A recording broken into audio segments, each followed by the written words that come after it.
Good day, everyone, and welcome to onsemi's fourth quarter 2025 earnings conference call.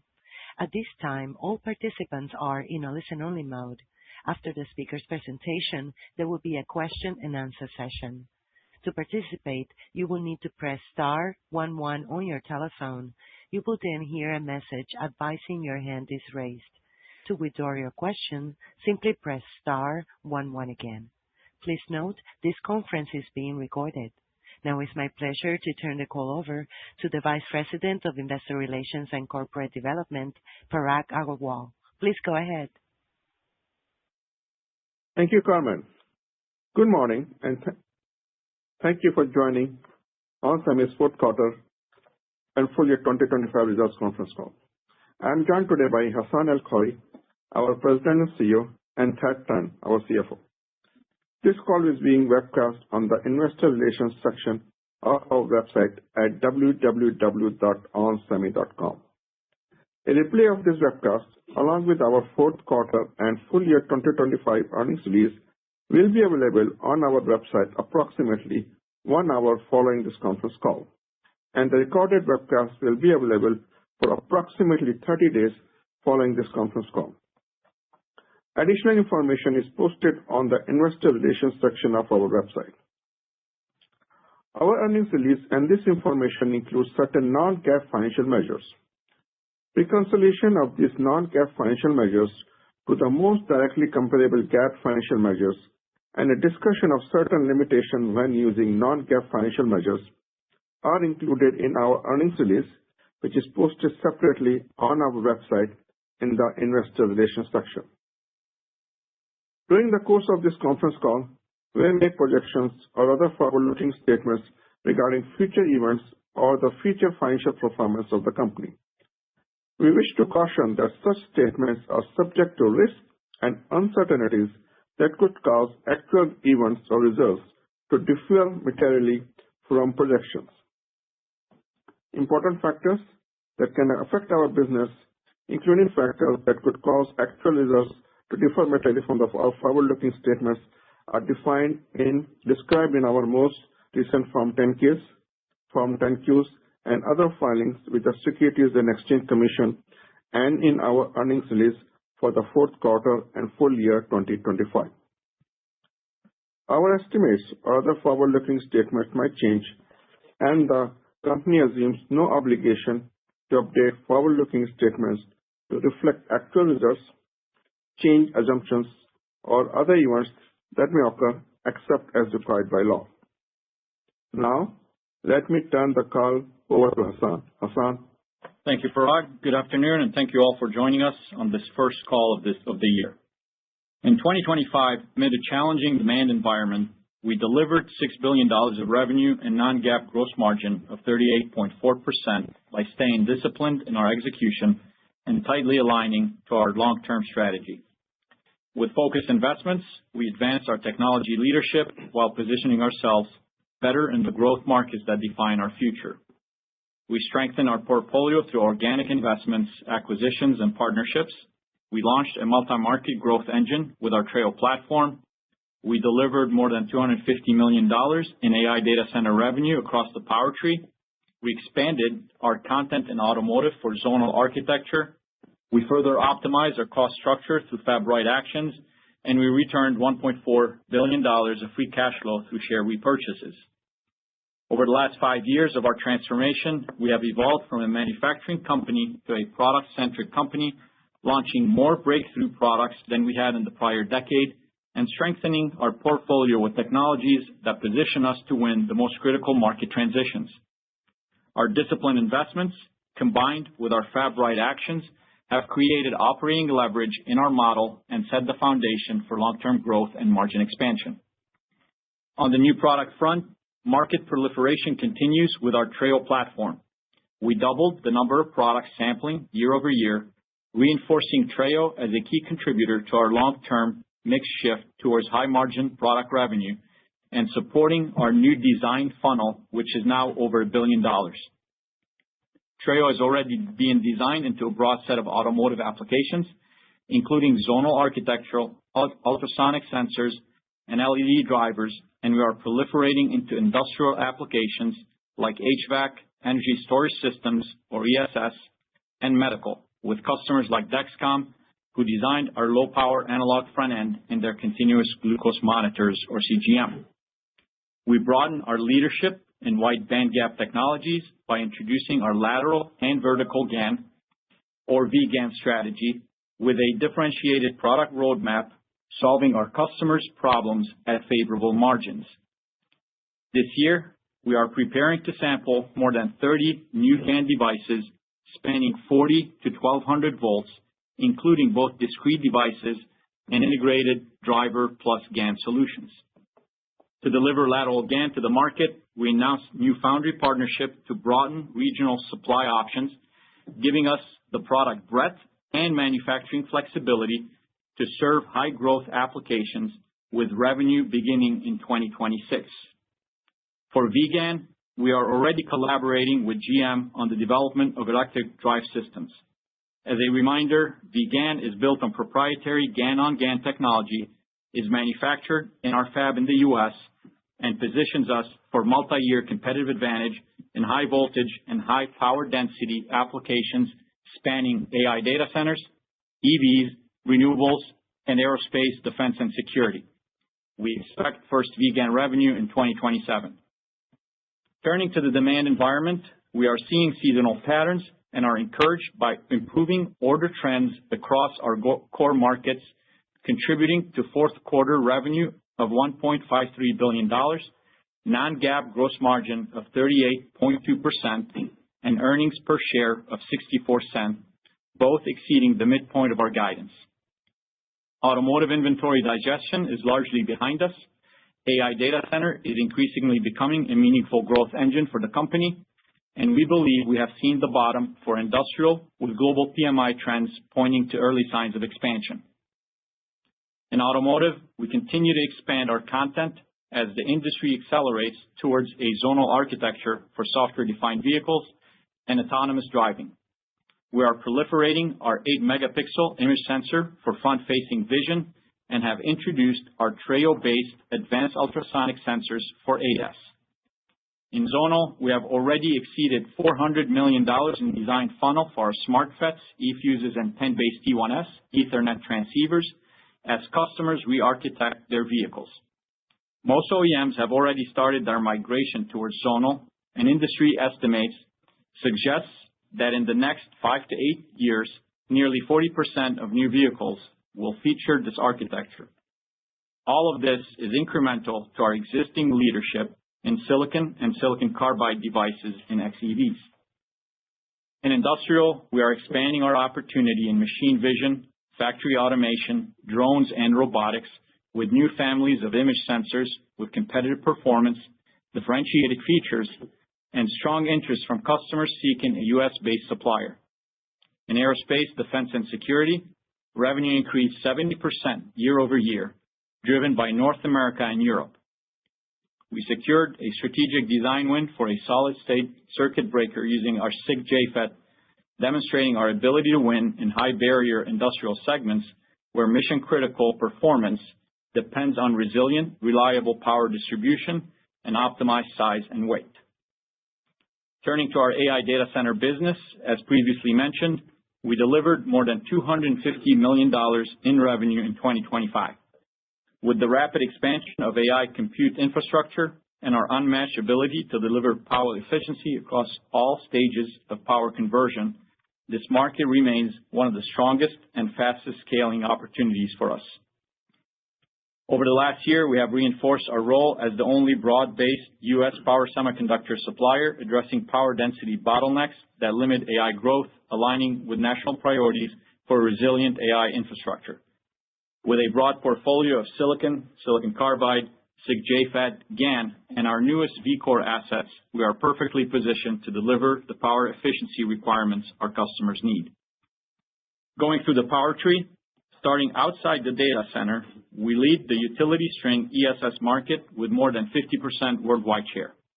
We are ramping our IGBT hybrid power module to multiple global customers and seeing strong interest in our next generation SiC MOSFET hybrid power module, delivering even higher power efficiency nearing 99.5%, and the highest power density at 430 kilowatts with a first win at Sungrow in their global platform.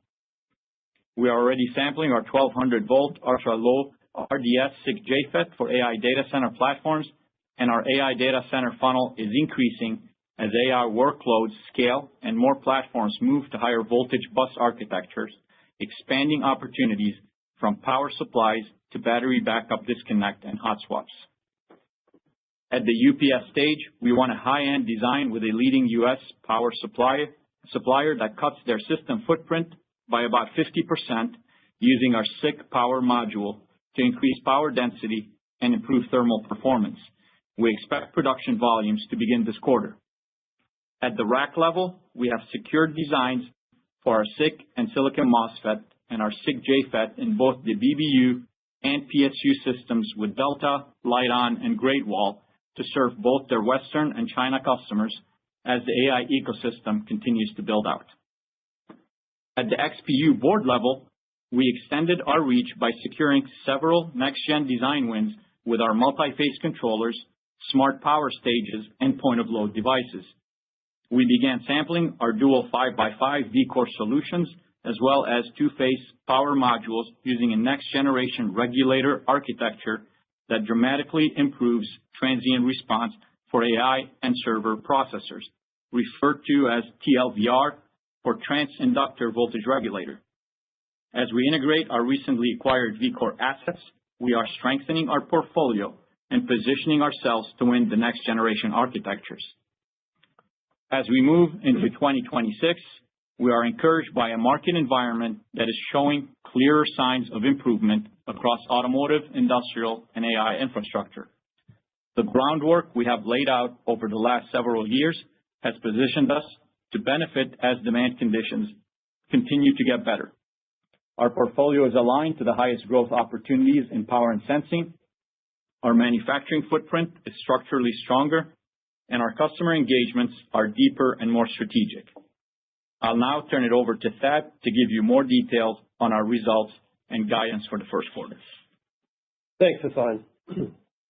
In 2025, our teams remain focused on disciplined execution and long-term value creation for all stakeholders against a backdrop of uncertainty and limited demand visibility. We strengthened our financial foundation through structural cost actions, tighter operational rigor, and a relentless focus on expanding our customer base. These efforts allowed us to navigate the macro environment, maintain our strategic investments in intelligent power and sensing, and position the company for margin expansion as market conditions improve. There are three key areas I'd like to highlight as we exit 2025. First, we delivered record free cash flow margin of 24% in 2025. Free cash flow increased 17% year-over-year to $1.4 billion due to tight expense control and lower CapEx as our large capacity investments are behind us. We returned approximately 100% of our free cash flow to shareholders through share repurchases in 2025, demonstrating a disciplined capital allocation strategy. And we also announced a new $6 billion share repurchase program in November after repurchasing $2.6 billion under the prior program that expired at the end of 2025. Second, we are improving the quality of our revenue and margins through investments in differentiated products.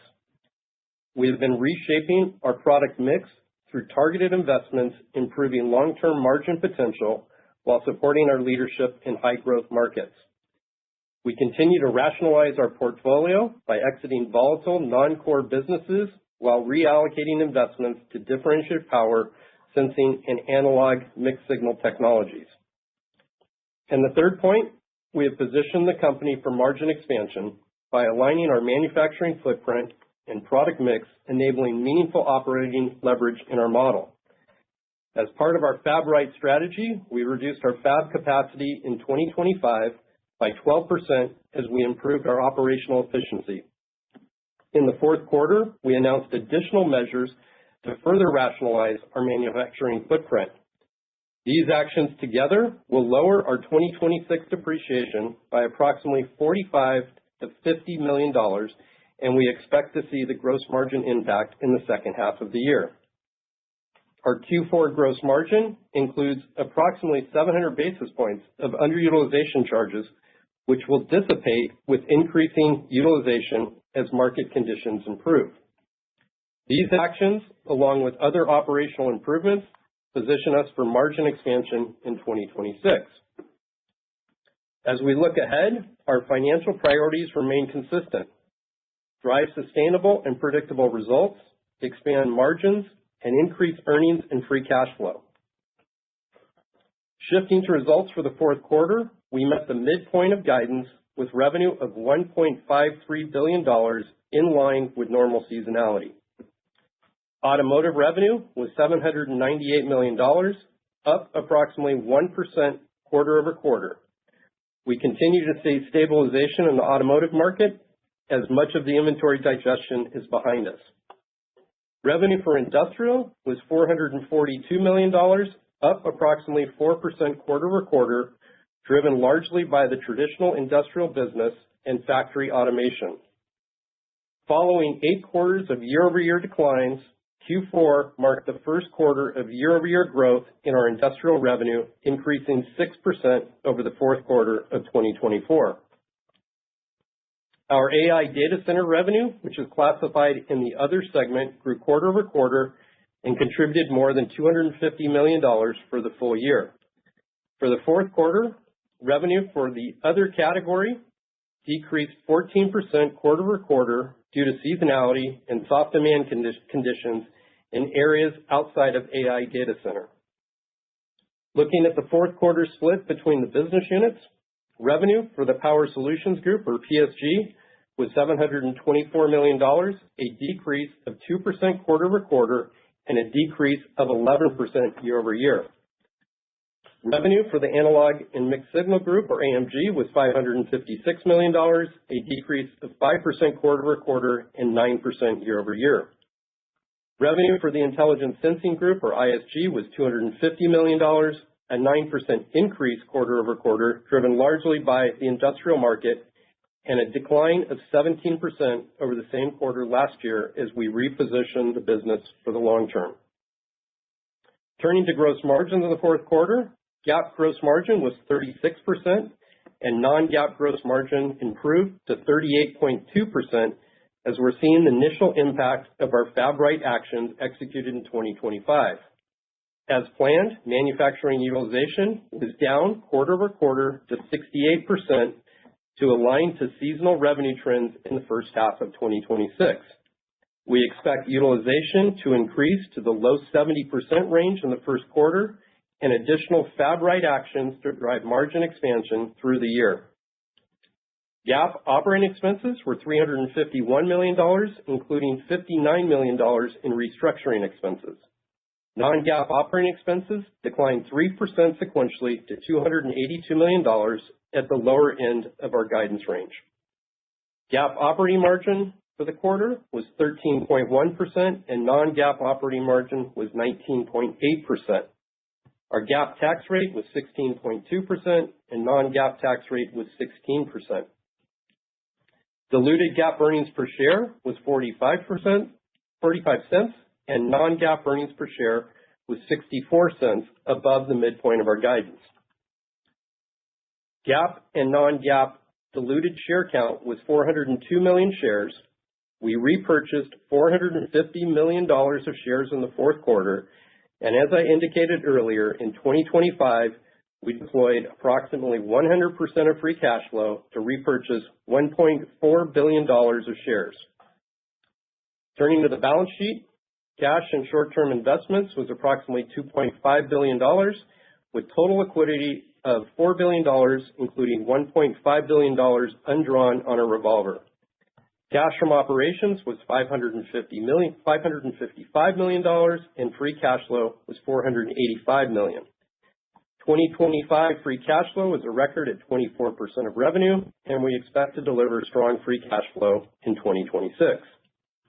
Capital expenditures were $69 million, or 4.5% of revenue.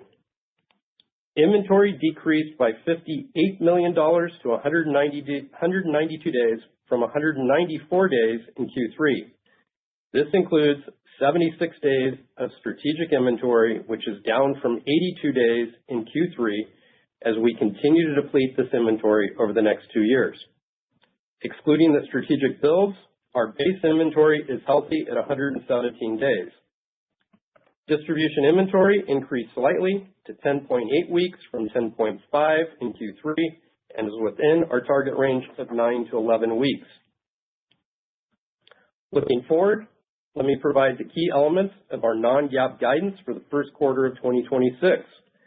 As a reminder, today's press release contains a table detailing our GAAP and non-GAAP guidance.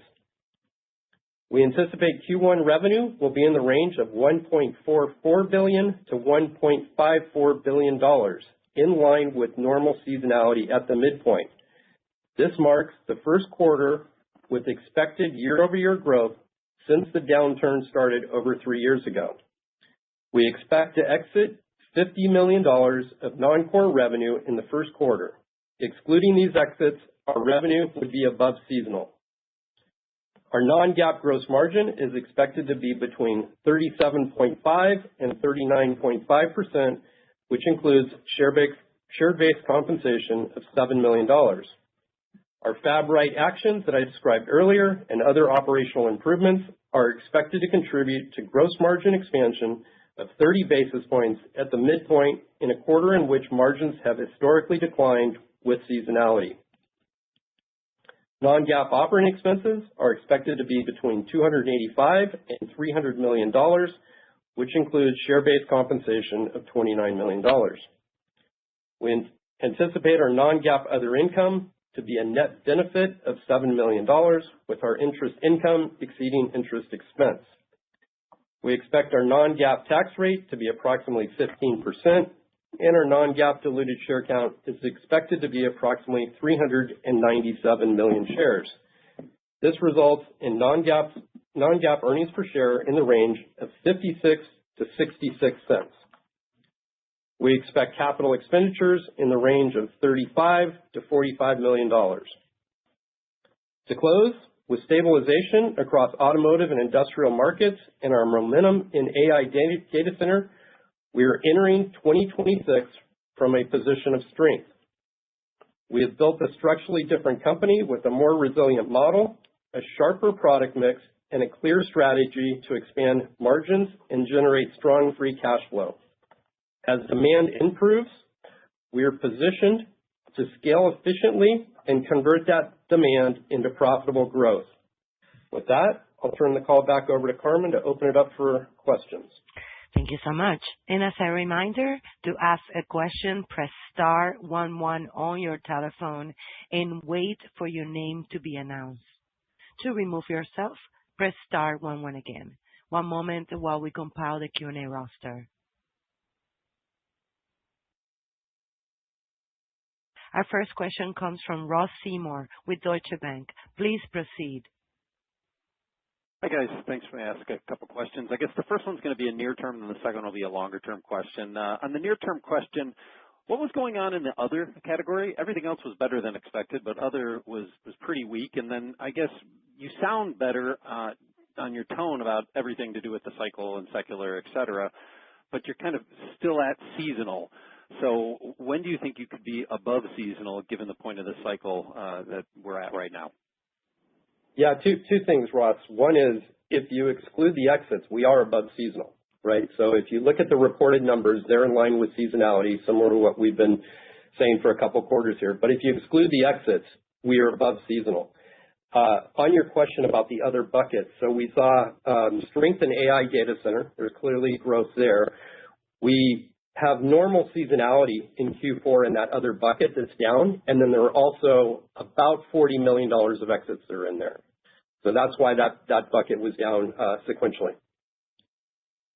Got it. Thanks for that. And I guess as my longer-term question, perhaps for Hassan, you talked about the AI data center side of things, the $250 million or slightly more than that.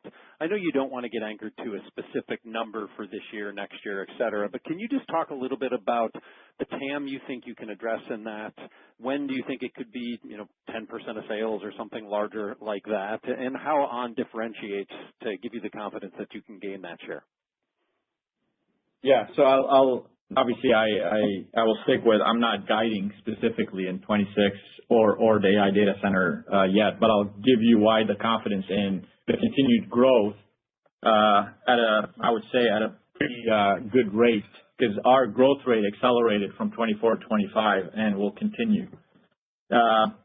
I described a little bit on how we tackle from a technology perspective from the wall to from the outside data center all the way to the board. With that is how we differentiate. If you look at it, we're the only company or one of the very few companies that are able to do the high voltage, think 800 volts with our 1200 volt devices, all the way to the SPS type devices closer to the core.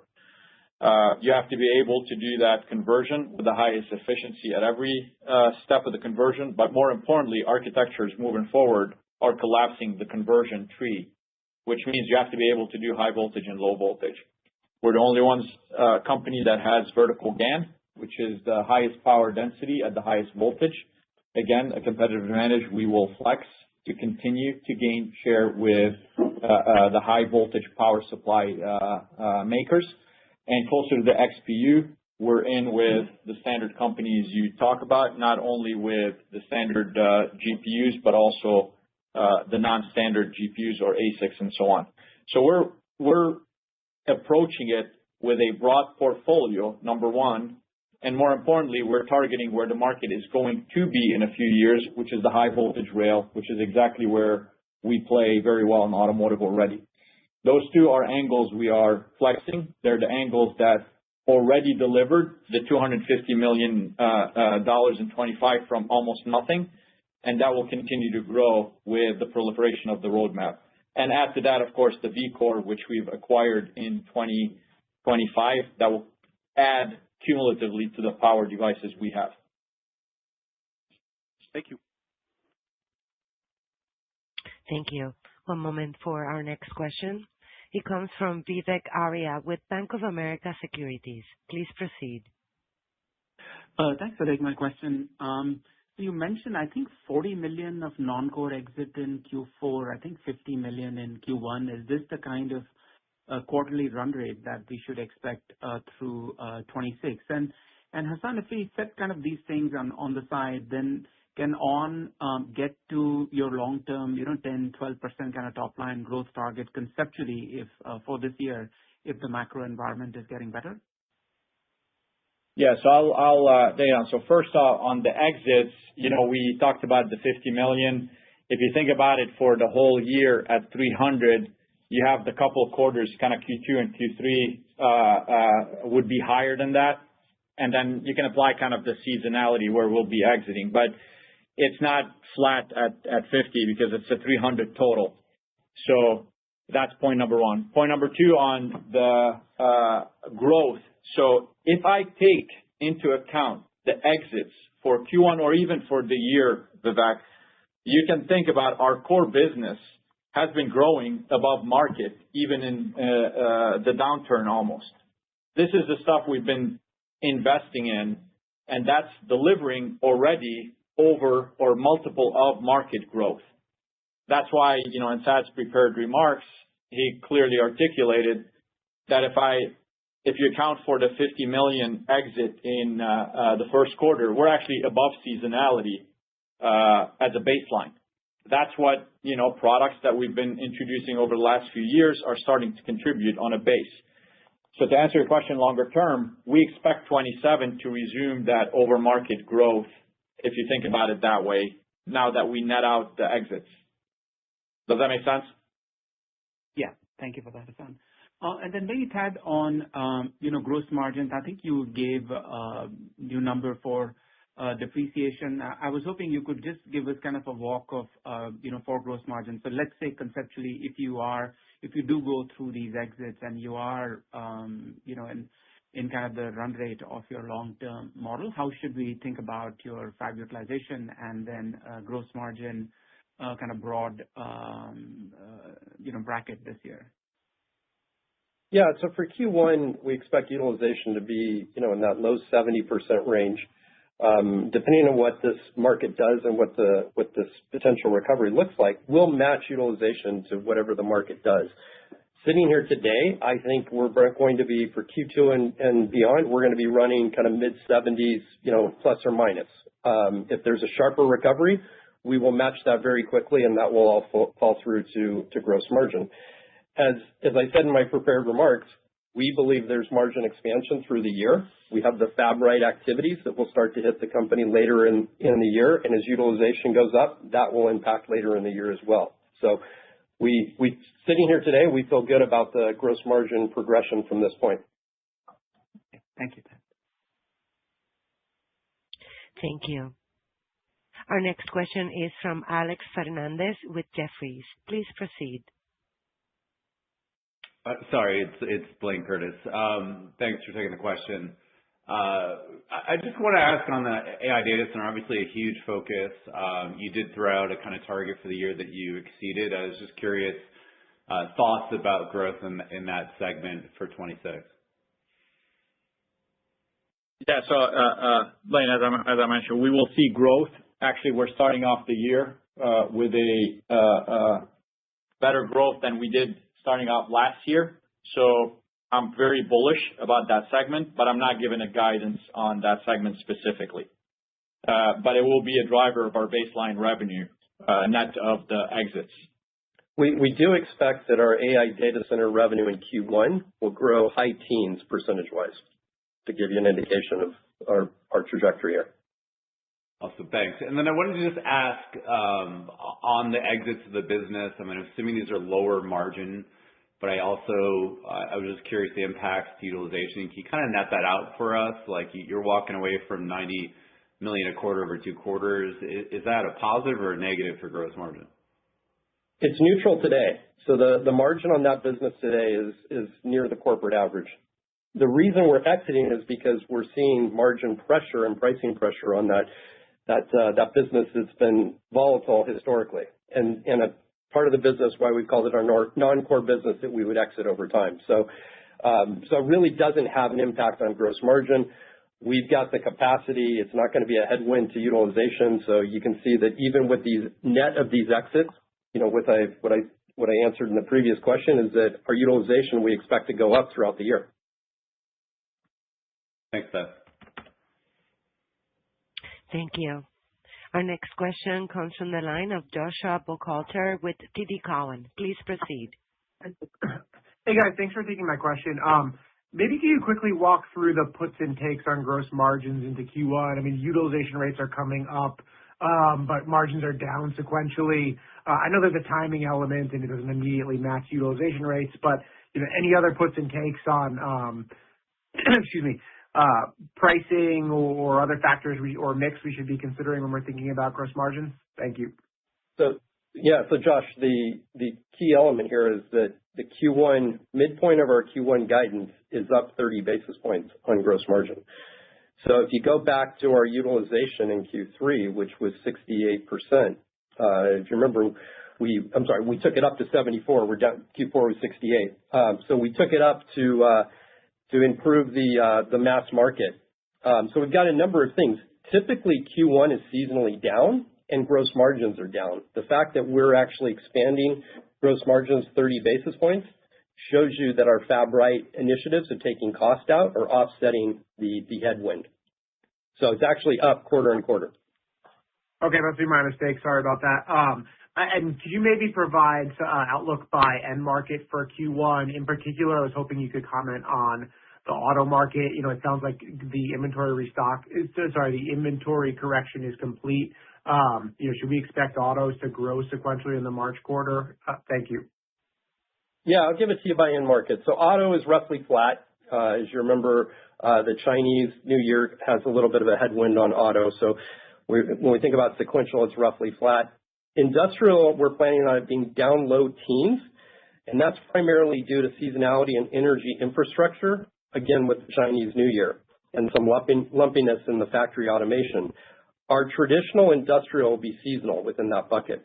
And then our other bucket is up low single digits, and that's driven by the AI data center that I referred to, up high single digits, and offset by seasonal declines as well as our non-core exits. The AI data center is up high teens. Sorry. Got it. Thank you both. Thank you. Our next question comes from the line of Quinn Bolton with Needham & Company. Please proceed. Just a clarification on the first quarter gross margin. You saw the uptick in utilization rates in the third quarter, and you said it usually takes a quarter or two to flow through. So is the first quarter really the benefit you saw in that utilization in Q3, or is it more product mix and other factors in Q1? It's a combination of both. I mean, you got mix, but you got a combination of the utilization impact as well. Now Q4 step down, and then you have our cost benefits as well with the Fab Right activities. With the Q4 step down in utilization to 68, would that hit you more in Q1 or would it hit you more in Q2? Just I know utilization from here is trending in the right direction. Just trying to get, is it a three-month lag or a 6-month lag usually on that utilization effect? It's about 2 quarters. But, sitting here again, I think we're going to have the kick in of that depreciation that I mentioned, and I don't see that as a headwind in Q2 of next year. This year. Got it. Okay. Yeah. So typically, basically to drive it for you in Q4, the utilization going down would have hit us in Q2, but sitting here today, we don't see that because we're offsetting it with cost actions and the Fab Right that will offset any utilization. So that's back to the strength of the gross margin based on the work we've been doing. Got it. And then, Hassan, in your prepared comment, I think you said you're going to be introducing over 30 GaN-based solutions this year. Wondering if you could just give us, do most of those target sort of mid or low voltage applications in the data center? Does it target, products across all three of the target end markets? Just any more sort of color on where you're going to be targeting some of those GaN solutions that you're introducing this year? Yeah, it's basically across the voltage range that I mentioned, 40 to 1200 volts. So that includes obviously the lower voltage that target the data center, call it closer to the XPU, all the way to high voltage, 1200 volts that go into the higher voltage and in automotive and industrial. So broader range of voltages targeting a lot of our end markets. I mentioned one of the things we're working on, for example, with vertical GaN, with a vertical GaN-based next generation traction with GM, as an example. Got it. Thank you. Thank you. Our next question comes from the line of Joe Quatrochi with Wells Fargo. Please proceed. Yeah, thanks for taking the questions. Maybe one on the data center side. I saw that you had an updated slide in your deck relative to last quarter, and I think now your opportunity, you're talking about, what that looks like per rack in 2030, which is a pretty significant increase versus the prior deck. I think you're at like $105,000 per rack versus like $50K for 2027. Just curious, like what's driving that and the significant growth per rack from 27 to 2030? Yeah. So as new generation architectures start to firm up, we are introducing a lot more products to address it. So our overlap of products availability that we're making and investing in or have invested in versus the opportunity of content in the rack has increased. And this is kind of the list of new products I've been talking about, whether it's silicon carbide JFET or the vertical GaN or even the 5x5 or SPS point of load. We have been heavily investing over the last year or so in order to capitalize on the content that the AI opportunity provides. So that's exactly the reason for the increase is more products mapping onto more content that we can address with our portfolio. Thanks. And then as a follow-up, You talked about strong free cash flow again in 2026. Just curious if there's any targets that we should be thinking about for this year, and then how you're thinking about returning or what percent of that returning to shareholders. Yeah, our stated target is 25 to 30%. In 2025, we delivered 24. I talked about expanding the free cash flow margin, and so I think we're going to be in that range of within our target. Our plan, as you can see, with our announced repurchase authorization of $6 billion, is to continue to return 100% of our free cash flow to shareholders. Thank you. Thank you. Our next question comes from the line of Gary Mobley with Loop Capital. Please proceed. Hey, guys. Thanks for taking my question. You're clearly signaling, better revenue visibility, albeit met with some seasonal headwind and some business exits in the first quarter. But maybe if you can share with us a few more specifics on the forward-looking revenue KPIs, like, beginning of quarter starting backlog, or any sort of customer expedites, or just any sort of revenue visibility change that you've seen in just the last 3 months. Yeah, this is Hassan. So, like you said, visibility or kind of the outlook is better sitting here than we were 90 days ago. And this is across all the KPIs. Book to bill is trending up. We are walking into the quarter with less turns needed than the prior quarter. Expedites, we're seeing more expedites than we did 90 days ago. So all of the metrics that you mentioned are exactly what is giving us that confidence in the outlook, or improved visibility in the outlook. What we're talking about, for example, is we're not seeing the replenishment yet, but this is strong signals for stabilization in the market. And you've seen, going back to seasonality, inclusive of the exit, highlights the strength of our base business, which is what we've been investing in. Thanks for that. And regarding your, refocus on GaN products, forgive me if that's not the right term, but, in vertical GaN, you've got, your own manufacturing, supply chain. In lateral GaN, it sounds like you've forged, 2 manufacturing relationships with Innoscience and Global Foundries, and I assume that's the geographic specificity that you were hinting to in your prepared remarks. But the question is, do you feel like you've invested enough there? Do you feel like you've built out, rebuilt the product portfolio to the degree you hope, across the different voltage, spectrum and whatnot? Yeah, I think if you look at it from a voltage range and a capability, having 40 volts through 1200 volt native, and I say native, it's not about stacking 2 lateral GaN devices to get to the high voltage. This is a single 1200 volt GaN on GaN high voltage device, which gives you the power density. I say yes. What maybe wasn't clear here, and I did mention it in my prepared remarks, is the GaN with drivers, so not just the GaN devices. And those drivers are, you can think about them as covered by Treo, which we already have invested in and is already in-house. So combined devices and the smart drivers that we do on Treo, that gives us the complete portfolio that we need to tackle GaN, whether it's in the AI data center, automotive, or the humanoids. Thanks, Hassan. Thank you. Our next question comes from the line of Christopher Rolland with Susquehanna. Please proceed.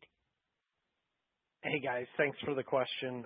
Mine is on silicon carbide, both EV and AI. I guess, first of all, on EV, if you could give us an update, particularly geographically, how that business is progressing and what to look forward to in the future.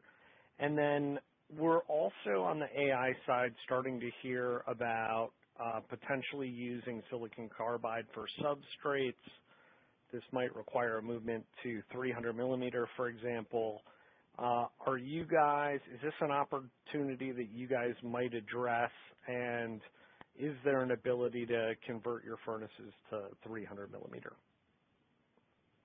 So let me first cover on the silicon carbide in automotive. We still see the silicon carbide opportunity, although the xEVs taper down from a growth perspective. We're still a major share in China, which is all silicon carbide because they all are on the 800 volt. We are still gaining share in North America, and we continue to proliferate in European OEMs. And those obviously are still trending up from a unit perspective. So overall, the work is done, the design-ins are done, and now we're working on proliferation within the OEMs and within the geographies. I spoke a lot about silicon carbide JFET, which is in the AI data center. We've seen tremendous design and growth. Part of that 250 million in AI data center is driven by silicon carbide JFET, so that continues to go there.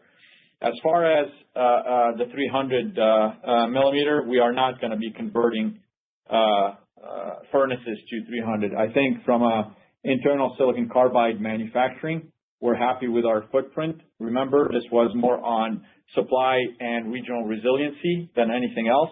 We will continue to focus on that from a resiliency, but you're not going to see a CapEx cycle going to the furnaces or substrate manufacturing. Perfect. And as a second question, one of your competitors is buying Silicon Labs, and the rationale behind it was to fill out other parts from their catalog on their customers' boards, but in addition to fill their fabs. And from either of these perspectives, does this compel potentially an acquisition on your part or push you even more towards doing a deal, or is the environment just from a valuation perspective just a little too elevated right now? Yeah, so I'll give you kind of our view. So one, you're not gonna hear me talk about doing M&A to fill a fab. We're gonna do, for us, M&A is more strategically driven and portfolio driven, and you've seen us do that over the last few years.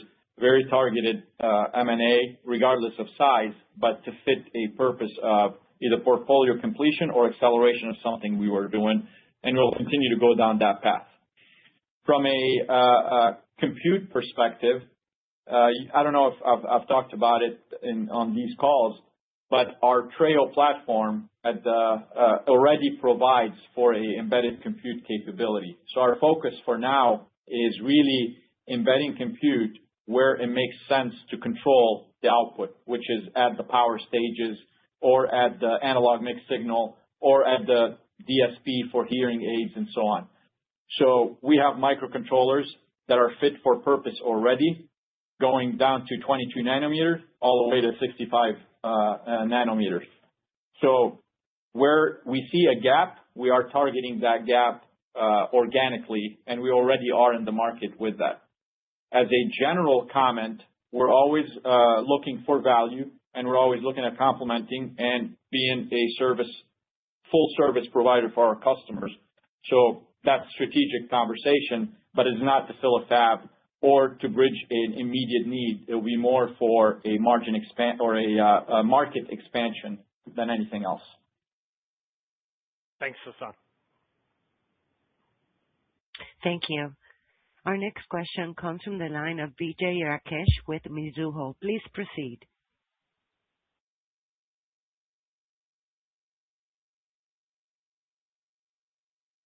Vijay, you there? Sir, can I move to the next question? Yes, please. All right. Oh, sorry, I was on mute. Just on the, Hassane said, just on the fab right and the EFK utilization improvement, as you look out to 27, do you expect gross margins to get back to the low 40s, looking at the margin accretion from EFK and fab right? Yeah, look, in the short term and even the long term, I mean, gross margin is going to be driven by utilization. So as I was saying earlier, we can match our utilization to whatever this recovery looks like. We've got lean inventory on our balance sheet, lean inventory, or right in our sweet spot on the distribution channel. We don't need to wait to burn through inventory before we can adjust utilization, and we can match that very closely. If you think about the progression, getting to something with a four handle is within sight, assuming that the market continues to recover. Got it. And then on the AI data center side, I'm sorry to keep harping on it, but as you look out, given how big that market could be, do you expect that to get to like a 10-15% of revenue run rate, given some of the peers seem to be targeting somewhere like that? Thanks. Yeah, I mean, look, it's a matter of the when, not the if, because we have the products, the market is there. The question is how quickly and do we get in there? Remember, we started that journey last year with new products. So you give a design cycle and proliferation of products, and I see that happening. Again, it's a question of when. Got it. Thank you. Thank you. Our next question comes from the line of Joe Moore with Morgan Stanley. Please proceed. Great. Thank you. I saw you reiterated the long-term targets, the 53% gross margin, 40% operating margin. And I know it's been clear for a while that was going to take a little longer than your original thoughts. But can you talk to those targets, and is that an achievable number? And it seems like utilization gets you partway there. Can you remind us what it takes to get to those levels over time? Yeah, let me walk through the bridge, and kind of relates to BJ's question there as well. So, as I said in the prepared remarks, there's about 700 basis points of headwind from underutilization just in the Q4 margin. So if you take our utilization from the 70% range up into the low 90s, you're going to get 700 basis points. So back to the market recovery, matching that. And so that's just a matter of time to be able to get that. In addition, we believe there's another 200 basis points of Fab Right activities that we can continue to execute to. So we're not done there. That's driving efficiencies in our manufacturing footprint. And you can tell we've been working on that for several years, and now it's starting to pay off. Another thing is we've got the fab divestitures from a couple of years ago. It was $160 million of fixed costs when we started manufacturing that inside. So that's roughly another 200 basis points. And then, with the new products that are coming out that are all at favorable gross margins that we're talking about here, you've got another 200 basis points plus that we can get out of that. So you start adding that all up, you're getting to that, pretty close to that 53% gross margin target. And that's why we're holding that target out there. That's helpful. Thank you. And then I've asked you a couple times over the course of this quarter, but it seems like there's a number of indications that the automotive inventory is kind of lean. Yeah, you had an Xperia kind of caused people a lot of trouble a few months ago. Now DDR4, and I know you're not in those direct product areas, but does that catalyze at some point a restocking in the automotive space? And maybe why aren't we seeing that yet? Well, I think I gave the answer. You'd think it would, but it's not, because I think a lot of the automotive market, especially on the tier one layer, they're running on thin margins, and they can't afford the capital. Right or wrong, it's irrelevant. But neither me and I think most of my peers that are exposed to auto have talked about the same thing, that we're not seeing the restocking, whatever the reason may be, which I think is setting automotive to a risky ramp when the demand does pick up. Great. Thank you. Thank you. Our next question comes from the line of Chris Caso with Wolfe Research. Yes, thank you. The first question I wanted to ask a bit more about GaN and specifically the manufacturing strategy. I think what you said there is that the Trio products you would do in-house, but what about the GaN switches? What's the manufacturing strategy there? And, where do you think you are from a competitive standpoint in that technology? Yeah. So if I understood correct, so from the GaN switches, this is what we have two sources. We have an engagement or a partnership with InnoScience and a partnership with GlobalFoundries. So we'll be doing the switches or the switching element with those partners, and then combining it with, call it the control and drive on the Treo side of it. combined in a smart switch. So the customer only sees a smart switch as far as the market from a onsemi product. So we'll be going to market with 100% onsemi product with a, call it a foundry model, bring in the switches from third party, Global and InnoScience. So that's our go-to-market today. And with that, we have a full coverage of what the GaN market needs and what customers are expecting. Understood. Thanks. Just a follow-up question, just so you can perhaps level set us as to what you consider to be normal seasonality for the June quarter. And you've already mentioned some of the exits in the June quarter, which are a little higher than the March quarter. Is there anything else that we should consider looking into the June quarter, understanding that you're not providing guidance? Yeah, the June quarter is typically up 3 to 4% naturally. I believe the exits are probably going to be somewhere around $100 million, so doubling over the Q1 $50 million. But I think Q2 and Q3, you're probably looking at 100 million plus exits for both quarters. But to answer your question, seasonality is up 3 to 4% in Q2. Got it. Thank you. Thank you.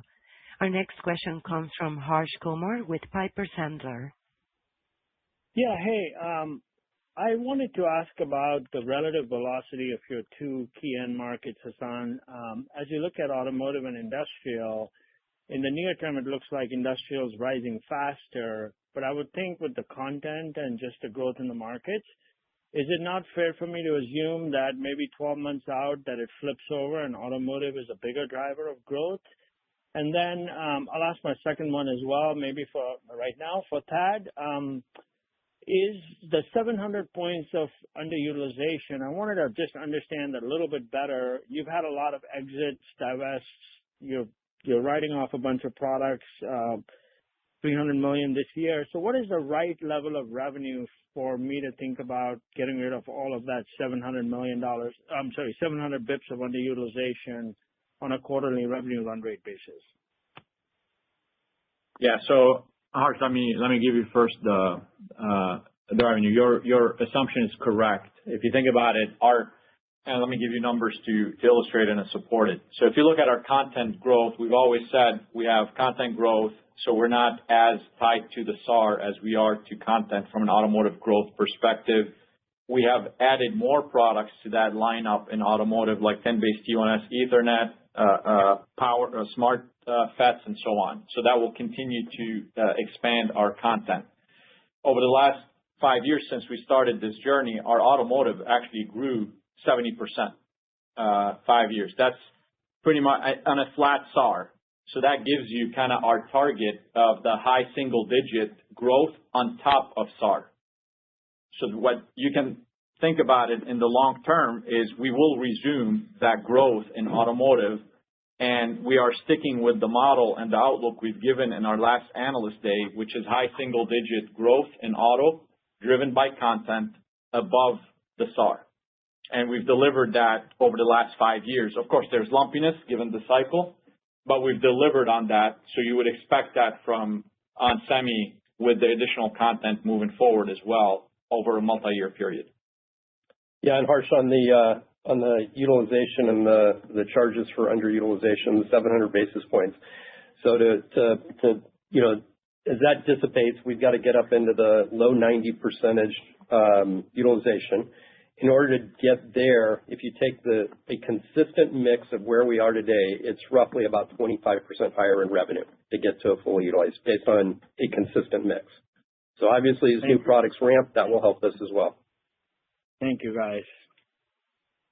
Thank you. And this will conclude the Q&A session for today. I will pass it back to Hassan El-Khoury, President and CEO, for closing comments.